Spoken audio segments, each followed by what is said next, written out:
before I talk about how plants grow, I'm going to talk about good pruning equipment and what's good and what's easy and what's how to maintain it. And then Todd's going to tell you about how to make good cuts. And then I'll go back into telling you about how plants grow and how to use that in your pruning on different varieties of plants to create different forms. Okay? In a large retail store, they can't provide outstanding pruning equipment to the customer because it doesn't have the turn rate. There's no way you could they could sell an $80 pair of pruners and have them turn fast enough to have them fit their formula of turn rate, right? So they have to provide, you know, middle of the road is their best pruner they can provide because of that turn rate. So I'm going to show you what we use ourselves professionally in the nursery, in the arborist division, and in maintenance, okay? And so I'm going to go through a whole gamut of different types of pruning equipment. Okay, so the difference in Japanese steel that I'd show you is that this is just a pair of shears, right? Looks like any old pair of simple shears that you'd buy any place. But this is Japanese steel, and this has a razor's edge on it. I mean, on both sides. I could actually, if I took this apart, I could actually shave with this. It's that sharp. So it's very thin, narrow, and sharp. And you couldn't do this with pretty much any other steel.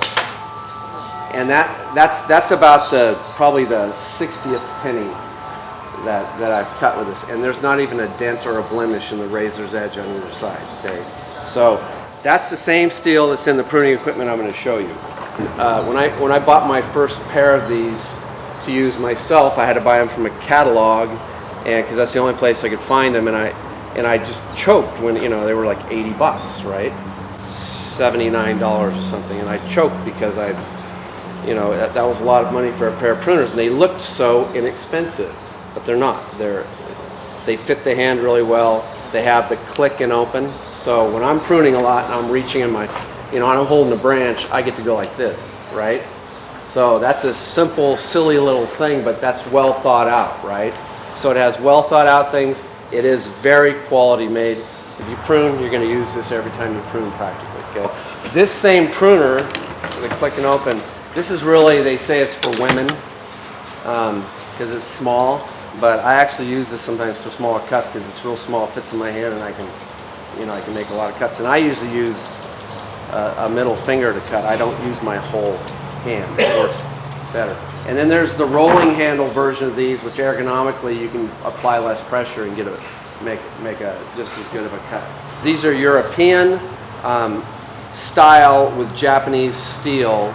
Now, if I took a pair of Corona's best pruners, I'll throw them away, and the way I use pruners, I'll throw them away in about a month and a half, probably. What I do like about it is that it's got this little piece on here that's called a cut and hold. So for rose pruning and stuff, it's ideal because it holds the branch and you don't have to grab it and handle it, right? But then there's always the option of reaching into a rose and getting scratched up, and this is a good homeowner grade tool made for rose pruning. My mom uses this a lot, and it's just you reach into the rose, you cut, it holds the rose very well right there. And so even if you're going to cut for floral, it's really nice. So working with just your hands and right here in front of your face and near you, you'll use hand pruners and a saw. A fold-out saw is a good thing to own. I bent probably 10 of these blades the way I prune, and I've not yet bent an ARS. When you get into finer pruning of small things, bonsais and things, they have fine, you know, this is too big of equipment, and there's fine saws, a fold out saw like that has a very fine blade, puts a very good cut for small branches. Reach pruners like this, these are fruit pruners or bonsai reach pruners. I stick my finger through there like that, and I use them like this typically, depends how your hand's set up. But you can reach in and nip with a long nose needle. Japanese steel again. This is another form of a reach pruner, needle nose. That's for, you know, it's very strong. You can just get in the very tip and you can nip the hardest wood very easily. There's the curved blade. And here's another form of a saw. I like the little fold-out saw best because this is hard to carry around, right? It's sharp. There's a curved blade, which these are used for fruit also too, but you can see that. that lets you get a good flat cut without cutting into the wood typically. So that's kind of a nice pruner. My mom loves this. This is not Japanese steel, but for some reason this steel is pretty significant. And it's a silly little pruner with really high quality steel. And I mean, it just looks cheap when you look at it, but my mom uses this. And I use this sometimes too, but it's called a palm pruner. It just hangs right in your hand, right? And you can cut significant caliper with it.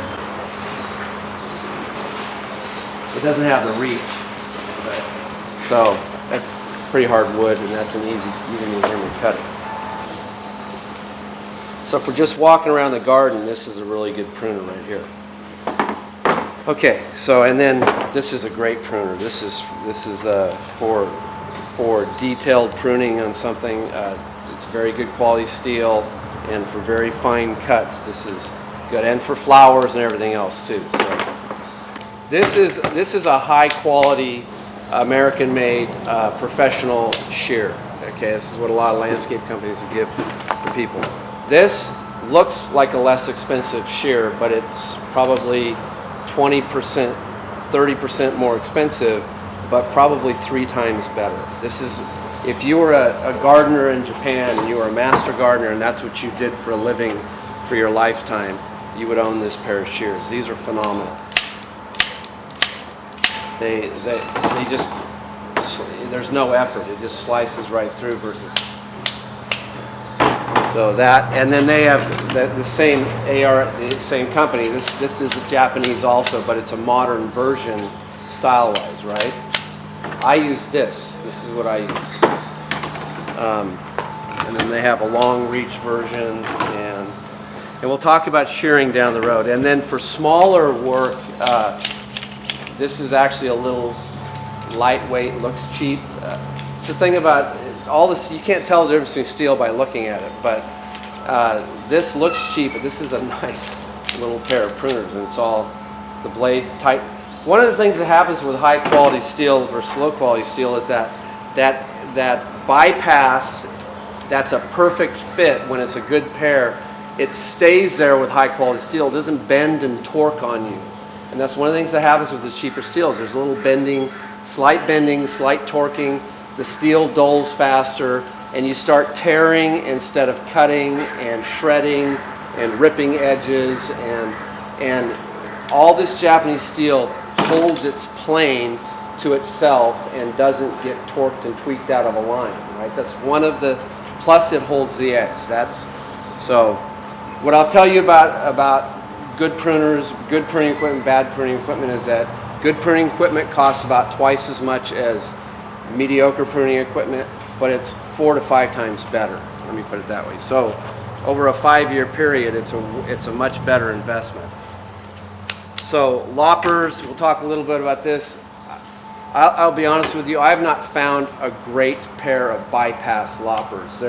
When you start cutting at this caliper of stuff that when you get up into 1 inch and bigger and stuff, there seems to always be kind of a bad little shred and a tear there on one side of the lopper, right on the anvil side. And so I'm not a huge lopper fan, I'll be honest with you. I mean, it is a fast way to get stuff cut, and I like short-handled ones with sharp edges, but I'm not a big lopper fan, you know. And I mean, I'd rather pull out my saw and cut it off with the saw. So these are called fruit loppers when you see the smaller head on there, and these are tree loppers when you see the bigger head.